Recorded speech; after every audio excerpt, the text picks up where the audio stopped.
Twitter streets are hot. And if you hear this phone click and Luke Johnson doesn't answer my question, it's because he's taking some phone call in DeShaun Watson land. It has been quite a morning on the NFL Twitter streets, and Luke Johnson's been there for every bit of it. Luke, how are you? I'm okay. Well, look, Luke, we'll get right to it. I look at a Field Yates tweet from a few hours ago that said the Saints have restructured the contracts of Taysom Hill, Bradley Roby, Demario Davis, Malcolm Jenkins. They've cleared about $30 million in cap space. I'm connecting dots here. Are you? No, I mean, yeah, they had to have that done in order to have any shot at making the move happen. Yeah. And all those agreements were reached yesterday. So I don't think that necessarily means anything. It had to be done in order for that move to even be possible. So that's kind of where I'm looking at it. All right, where are they in terms of their cap space right now? If we're talking about DeShaun Watson, They are cleared hot right now. I believe so. This is all this stuff has been like moving so fast, and so many moves have been made that it's hard to kind of keep track of it. But I believe right now they have $30 million in cap space. They might have to make one other move in order to make that possible before they could restructure his salary. Maybe there would be a deal where Houston takes some of it on. Yeah. I think there's just a lot of different parts there, but they should be in a good spot right now to make that happen immediately if needed to be. So I'm more familiar with the way that Major League Baseball trades go, and more often than not, that's just two GMs on the phone. They kind of make it work, and then the players find out about it. DeShaun Watson's involved in these meetings. So what is this process like? The team has to pitch DeShaun Watson on the fit so that he waives his no trade there, and then the Texans have to sign off on the return? Yeah, so as I understand it, before these teams were even able to get involved in discussions with DeShaun Watson and make their pitch to him, they had to have a trade ready that Houston would be willing to accept. Okay. I think all these teams that were involved, the Browns, the Saints, the Panthers, and the Falcons, all had deals in place that the Texans would have considered agreeable before they even got to the table with Deshaun Watson to pitch him on the team. And from everything all the reporting that is out there, that looks like it would be 3 first-round picks, probably some young players on rookie contracts, of which the Saints don't have a ton, but they have some pretty notable guys, and maybe some additional draft capital as well.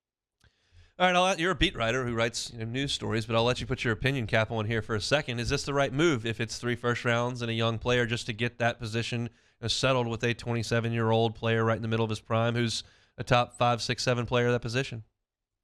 Look, if you're talking in pure football terms, yeah, I mean, this is a no-brainer.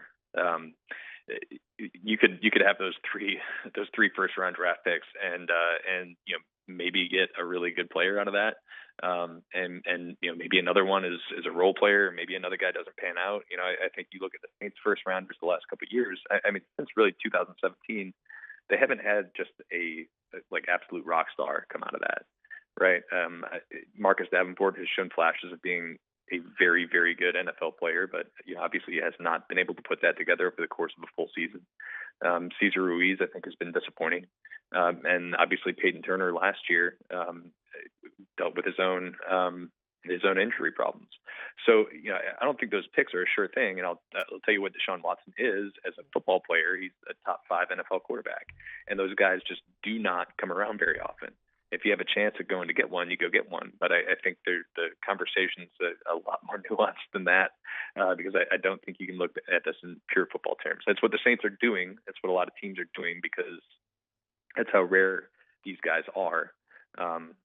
But there's certainly other things to consider when you're talking about DeShaun Watson. Yeah, and that stuff, that's going to be to each their own opinion.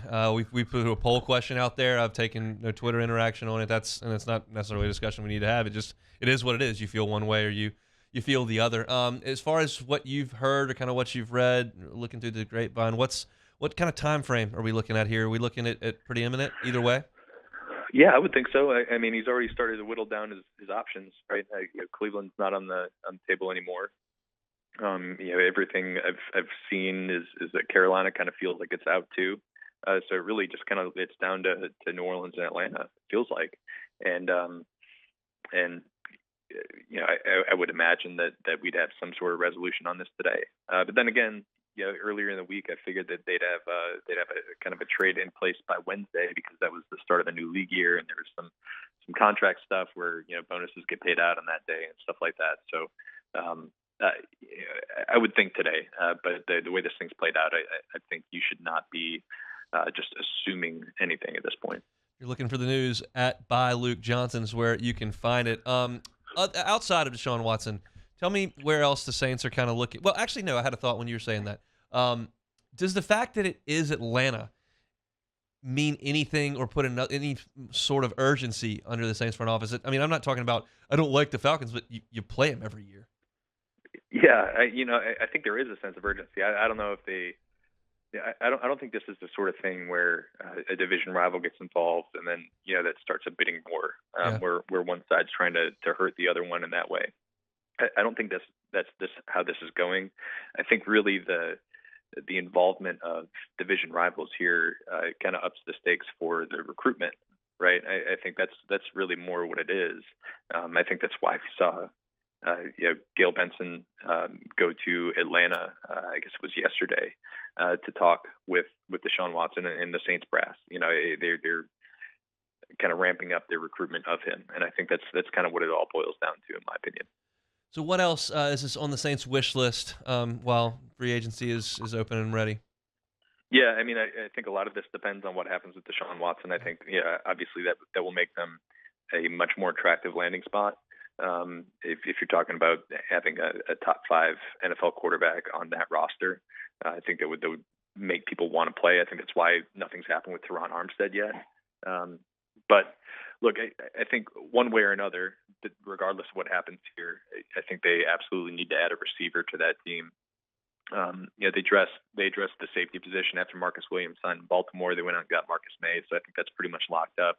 I think you'd be looking at them probably wanting to add a running back, just with the uncertainty regarding Alvin Kamara's legal situation right now, and his potential suspension coming down from the NFL this year.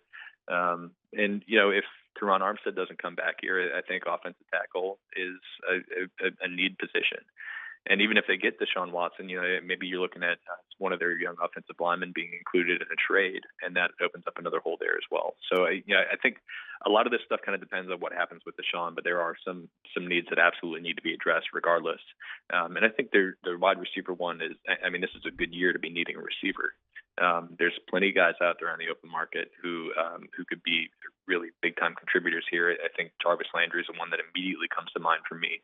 It'd be kind of perfect for what they need on this team. And in the draft, I think this is another really good year for receivers in the draft. And even if they get DeShaun and they can't go out and spend money on a receiver, and they don't have the high level draft assets, I think they'll still be able to find somebody who's able to contribute in a pretty big way with one of their 2 third-round picks. Luke, I know it's a really busy day. Really, really appreciate some time. Get back to it. Of course, man. My pleasure. Good talking to you, Hunt. And hey, go Brewers, Oh, shut up. Hang the phone up on him. That's Luke Johnson from the Advocate and NOLA.com. Go Brewers. That's a disgusting way to end a phone call. Thanks so much for watching Hunt and Hill on YouTube. Now do us a favor. Hit the red subscribe button below and throw us a like. We'll see you next time.